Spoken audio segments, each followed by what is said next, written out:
ভাই আপনার মুখে হাসি দেখতে চাই ভাই।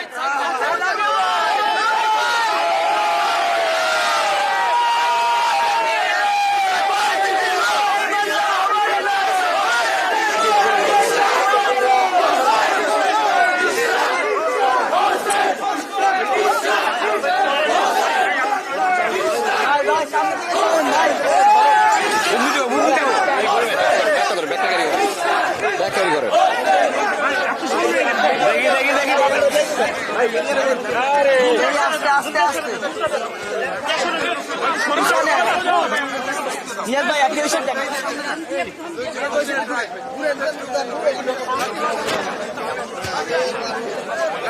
আস্তে আস্তে আস্তে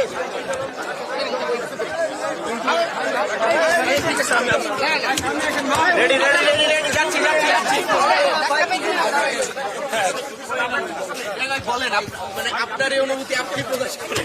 আমরা আজকে এই মানে এখন পর্যন্ত আমাদের এই আসনে ৯৯টি কেন্দ্রের ফলাফল আমরা পেয়েছি।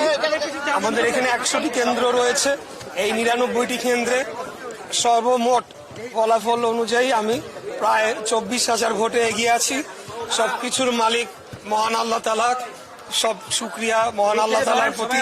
মহান আল্লাহ তাআলার অশেষ রহমত ছিল দেখে আজকে আমরা এখানে বিজয়ের দ্বার প্রান্তে পৌঁছে গিয়েছি। তবে এই আসন শুধু নয়, ঢাকা শহরের টোটাল ভোট অ্যানালিসিস করে দেখতে হবে। আমরা গতকাল থেকে কিন্তু অনেকগুলা অভিযোগ যে জামাতের প্রার্থীরা তারা টাকা দিয়ে ভোট কেনার চেষ্টা করছে, টাকা দিয়ে প্রশাসনকে কেনার চেষ্টা করছে। সূত্রাপুর থানার জামাতের নায়েবে আমির টাকা বিতরণ করতে গিয়ে সহকারী প্রিজাইডিং অফিসারের সাথে টাকা বিতরণ করতে গিয়ে ধরা পড়েছে এবং 2 দিনের জেলকে তাকে কারাদণ্ড দেওয়া হয়েছে। তো আমাদেরকে এখন গভীরভাবে পর্যালোচনা করতে হবে।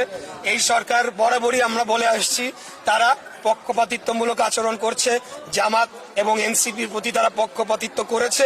এই সরকারের উপরে আমাদের আগে থেকেই আমরা বলে আসছি। তো যাই হোক, আমাদের যে সারা বাংলাদেশে যে ধানের শীষের যে জোয়ার উঠেছে, সেই জোয়ারে বর্তমান সরকার, জামাত, এনসিপি সবাই মিলেও কারচুপি করে আমাদেরকে ঠেকায় রাখতে পারে নাই। আগামী দিনেও পারবে না ইনশাল্লাহ। আমরা ফলাফল পর্যালোচনা করব, কোথায় কোথায় কারচুপি হয়েছে, কিভাবে হয়েছে, বা কোথাও কোথাও ইঞ্জিনিয়ারিং হয়েছে কিনা। যদি হয়ে থাকে সেটা যাতে ভবিষ্যতে না হয়, আর যদি না হয়ে থাকে তাহলে তো আলহামদুলিল্লাহ। এটি আমি বলছি। ঢাকা 6 ভোটার প্রায় 3 লাখ ছিল, কিন্তু সেই তুলনায় টার্নওভার কিন্তু অনেক কম। মানে Right. সেটার কারণটা কি মনে করেন আপনি? এটার কারণ আমরা মনে করি যে আমাদের যারা প্রতিদ্বন্দ্বী রাজনৈতিক দল তারা বাড়ি বাড়ি গিয়ে একটা ভয়ভীতি প্রদর্শন করেছে। বিশেষ করে মহিলারা বিভিন্ন বাসাবাড়িতে গিয়ে তারা ভয়ভীতি দেখিয়েছে এবং ভোটারদেরকে ভোট কেন্দ্রে আসতে নিরুৎসাহিত করেছে। বিশেষ করে আমাদের এখানে অনেক হিন্দু ধর্মাবলম্বী ভোটাররা রয়েছেন, তাদেরকে এক প্রকার ভয়ভীতি প্রদর্শন করা হয়েছে। কেন্দ্রে গেলে তাদের সমস্যা তৈরি হবে, তাদেরকে চিহ্নিত করে পরবর্তীতে ব্যবস্থা নেওয়া হবে, এই ধরনের ভয়ভীতি প্রদর্শন করেছে। যার কারণে ওভারঅল আর কি ভোটার টার্নআউটটা লো হয়েছে। তবে আমি মনে করি যে সামনের নির্বাচনগুলোর থেকে এটা অনেক বেশি হবে আর কি। সংসদ সদস্য প্রায় নির্বাচিত হয়েই গেছে। যদি বলি প্রথম টার্গেটটা কি থাকবে আপনি আর এই এলাকা?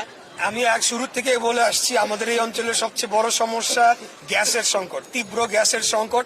এটাকে আমি অন্তত আমাদের এই এলাকায় 1 নম্বর প্রায়োরিটিতে রেখেছি। দ্রুততম সময়ে গ্যাসের সংকট এবং ওভারঅল আমাদের যে জ্বালানি সংকট রয়েছে দেশে, সেটিকে নিরসনের জন্য আমরা কাজ করব। এটা আমাদের 1 নম্বর প্রায়োরিটি। বিজয় মিছিল হচ্ছে না, মানে কোনো কারণে আপনি বন্ধ রাখবেন নাকি আগামীকাল করবেন? মানে আমাদের যারা সর্বস্তরের নেতা কর্মীরা গত 2 দিন তারা ঘুমাতে পারে নাই, তারা নিরলস পরিশ্রম করেছে, তারা ভোট কেন্দ্র পর্যবেক্ষণ করেছে, সারাদিন ভোট কন্ডাক্ট করেছে এবং বিভিন্ন জায়গায় আমাদেরকে প্রতিকূল অবস্থার মুখোমুখিও হতে হয়েছে।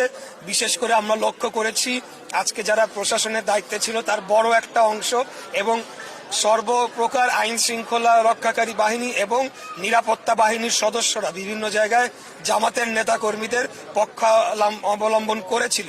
যার কারণে আমাদের নেতা কর্মীরা অত্যন্ত টায়ার্ড, তারা অনেক পরিশ্রম করেছে। তাই আজকে এখন তারা বিশ্রাম নিবে, কালকের থেকে আমাদের বিজয় মিছিল শুরু হবে।